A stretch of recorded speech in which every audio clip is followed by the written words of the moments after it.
Just उसको trial को आप सही करें, तो मैं इसलिए शायद ये कर रहा था। क्वेश्चन में सर मैं मुझे क्वेश्चन मिल नहीं रहा क्योंकि उस क्वेश्चन में सर लिखा हुआ था क्वेश्चन की स्टेटमेंट है कि इनकरेक्ट और रिक्वायरमेंट। अनएडजस्टेबल ना, हाँ, अगर उसे करेक्ट करें तो ये they're शायद required to हेल्प correct करना trial पड़ता है। balance, cross adjustment, and then prepare adjusted trial balance. What's wrong in it? Why you're means being more creative? Creative accounting भी है ना हमारे यहाँ एक. So you don't have to be more into the things. You can easily record these. और आपने जिसको भी किया है, if you had the credit side, you need a debit side. That's it. So credit side requirement is that you have to increase uh, suspense account by 4,000, which was 8,000 earlier. So obviously you'll be increasing it by crediting suspense account 4,000. So it goes up by up to 12,000. तो बहुत ज़्यादा उसके लिए कोई effort करने की ज़रूरत नहीं है मेरे ख्याल में। हम खाम खा में अपने लिए मुश्किल क्रिएट कर रहे हैं। उनको बेसिक पे रखें। आपने पढ़ रखी है, आई एग्री, ठीक है, लेकिन बहुत सौ ने नहीं पढ़ी हुई। सो क्वेश्चंस बाज़ औक़ात जब मैं दे रहा होता हूँ तो इस एंगल से नहीं देख रहा होता कि अच्छा इसको ट्रिकी रखना है और इसमें जो है ये सारी चीज़ें ये कर पाएंगे नहीं कर पाएंगे। मैं तो जो सीधा सीधा सिखाया है मैं उसके लिए एग्जाम्पल क्वेश्चन दिया है, आप जी उसी सर, उसमें को उसी कॉन्टेक्स्ट एक्चुअली पे ये सब देखें तो क्वांटिटी ज़्यादा सर बेहतर। डेबिट में आ रही थी तो मुझे लगा कि इसे सही करना चाहिए ये क्योंकि ठीक बच्चों है, को रिटर्न। आई एग्री, मैं but then I hope you understand my point of view as well. Yes sir, okay. Okay, thank you. Okay, sir. Thank you.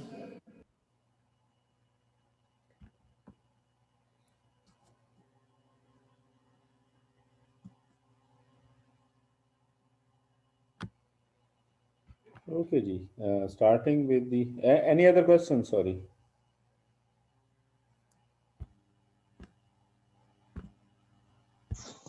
Assalamu alaikum, sir. Are you uh, are you going to share the proper solutions of these two question assignments? Because we have submitted, but we are not like 100% sure that either it's correct or not. Hopefully I'll be marking these assignments by this weekend, so I'll be returning it to you, so you'll get the desired outcome, whatever you want. It means whether you've done it right or wrong. Thank So you'll get the feedback hopefully. thank you so much. No worries. Thank you so much.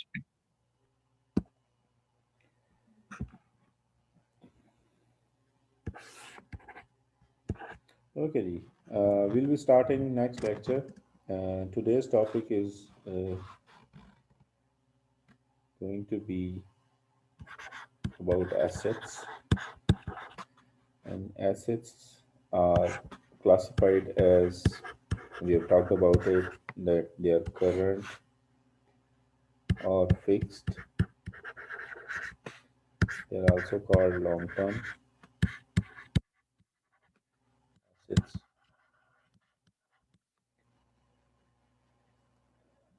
So one phenomena regarding the adjusting entries, we have deliberately left it out, was regarding assets and their wear and tear,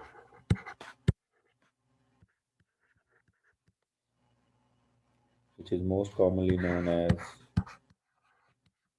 concept of depreciation. So whenever you purchase any asset, and we are talking about normally fixed assets, and you need to record their depreciation. So generally you are given company policy regarding depreciation,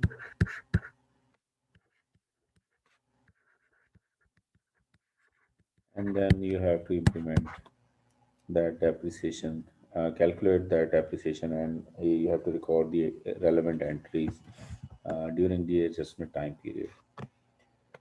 So For doing that, you should be having, and obviously you do have the cost of asset.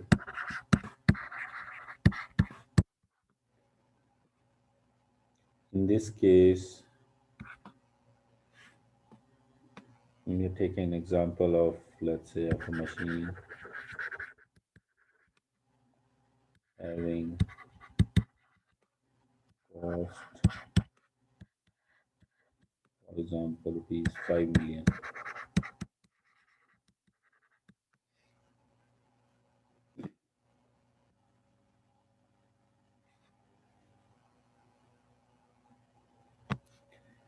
Then you have its useful life. Every asset has its useful life. For example, when you buy a car, normally in country like Pakistan, it doesn't have limited life, it has unlimited life because you purchase a car and then generations use it, you know. So normally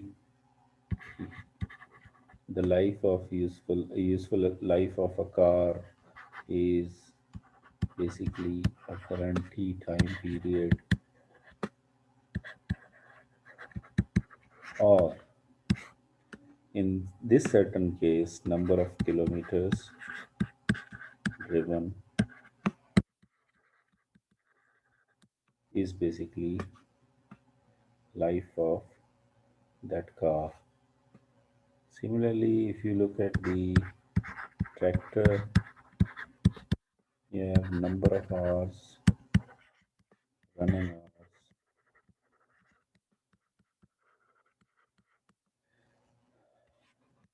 you have life of asset in terms of year. For example, for the same car, you have 2 years warranty. So its life, useful life is considered as 2 years. When a builder constructs a building, it clearly mentions that it is for, let's say, next 50 years. So similarly, when you get a machine, you get its useful life explained, provided to you. So on the basis of that useful life, you can calculate the depreciation portion.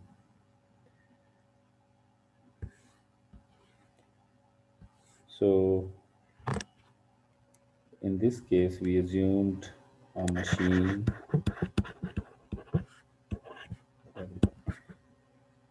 cost costing 5 million and useful life we are taking in terms of years, for example 3 years. So you can easily calculate the depreciation on it, but then you should have different you should know different methods. First and basic method is straight line method.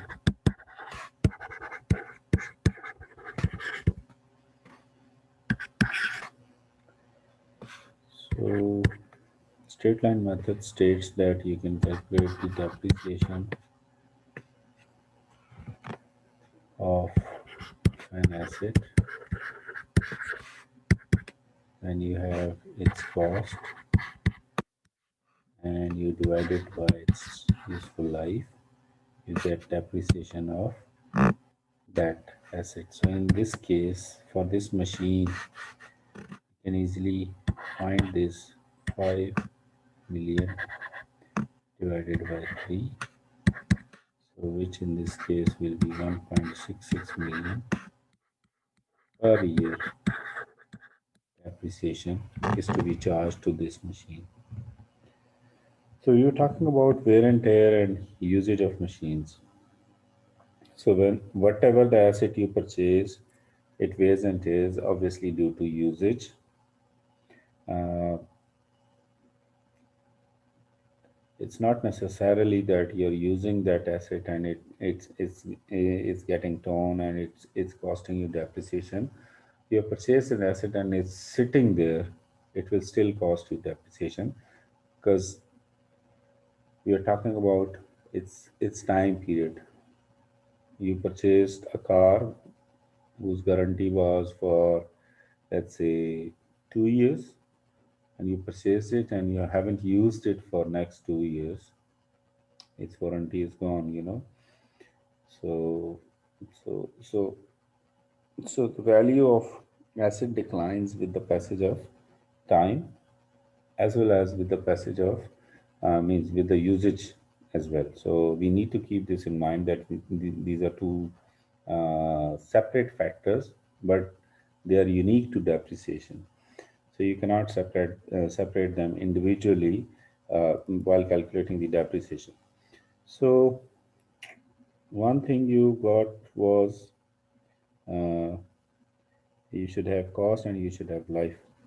Then you can have variations in these based on methods, as well as uh, different mechanisms or additional elements which you have in mind. For example, uh, you can calculate the rate of depreciation in this method. For example, I write it as straight line method. So you can easily calculate the rate of depreciation, which would be 1 divided by life. Then obviously, since it's a rate, so it should be multiplied by 100.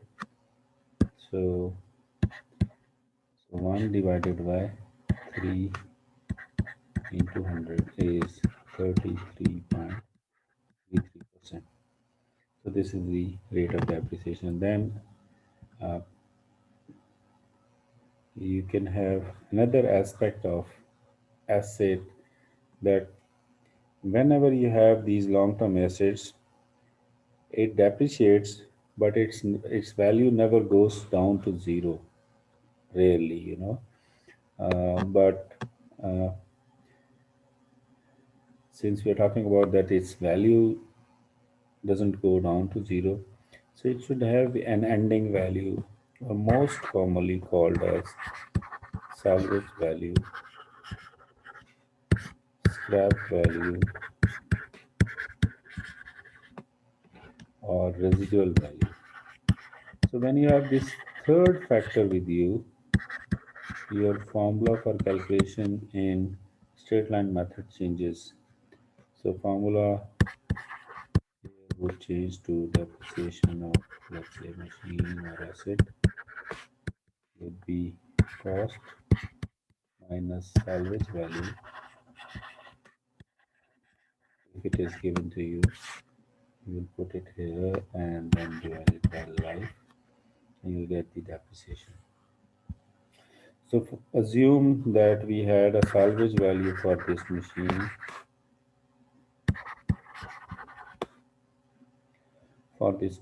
as 0.5 million, for example. This means that after 3 years of using this machine, I can easily sell this machine at 0.5 million. So now my depreciation would change, since I will be able to recover these 0.5 million at the end of useful life.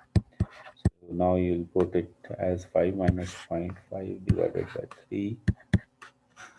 This would make it 1.5 million per year depreciation. So this was about calculations. How would you record it then in as a journal entry? So you had account title, debit, you have credit. So since this depreciation is wearing out your asset, so this means this is an expense, and this, when we know that expenses are recorded on the debit side. So in this case, in the first case, we had 1.66 million, right? So what would be credited to it then? We have two theories. One states that whatever the asset you're using, write it, write that asset's name in the credit. For example, we wrote generically machine, so I'm writing machine. For example, if it was furniture, so I'll be writing furniture. So if it was, for example, photocopying machine, so I'll write the complete name, photocopying machine. This is one way of doing it. But the author of the text we are following, and then most of the authors recommend that, and the practice in Pakistan as well, suggests that you cannot directly write off the asset.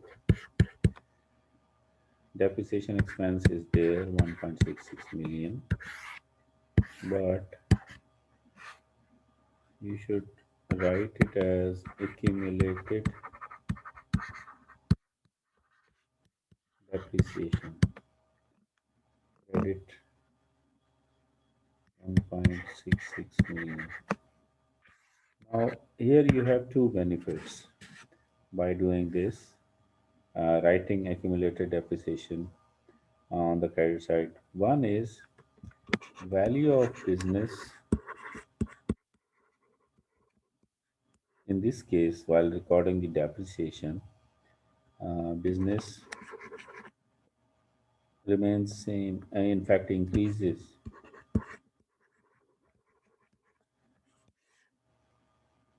because you see you have a machine of 5 million on the debit side, and when you record these depreciations, so you have now additional accumulated depreciation on the credit side, for example 1.66.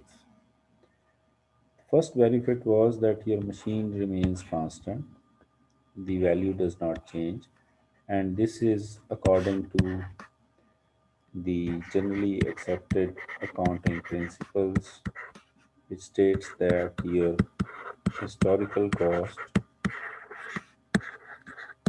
should be recorded and it should be there in the books of accounts till the asset has been disposed of. So since the you bought it at 5 million, it should remain at 5 million forever until its expiry, obviously. And now, if you see, this additional accumulated depreciation will increase your uh, credit side. So you have something here, which is the second benefit. Since this is a non-cash expense,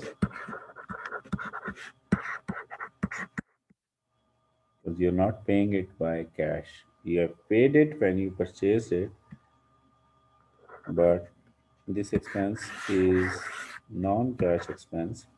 So this saves your cash.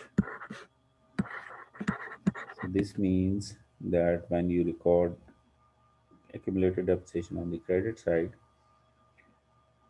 you are just fulfilling, just not only fulfilling generally accepted accounting principles guidelines, but you are also conserving your cash.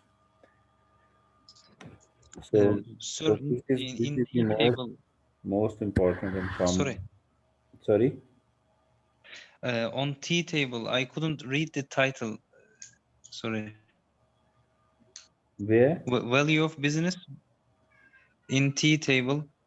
Uh-huh. What is written over there? Value of business? I couldn't read. Where T table?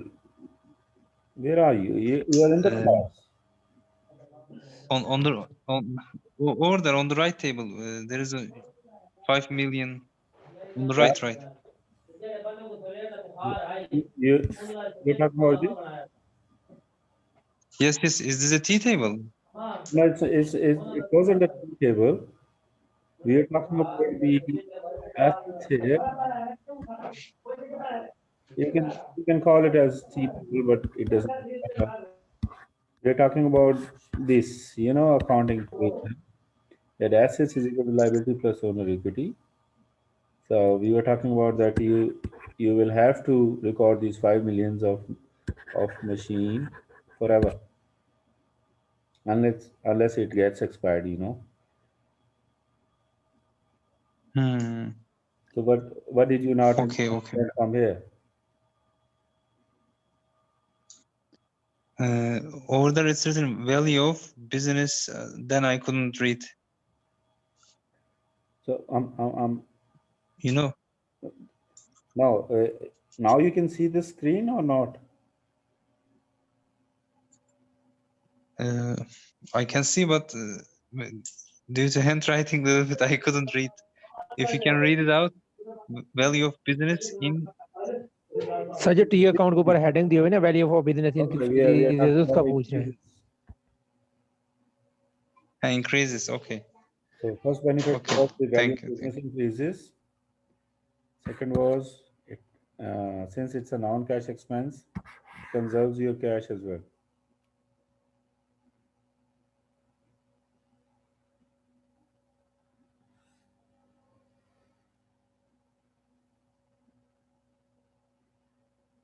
Okay, this meeting is about to end. I'm signing out and re-signing in. Please join.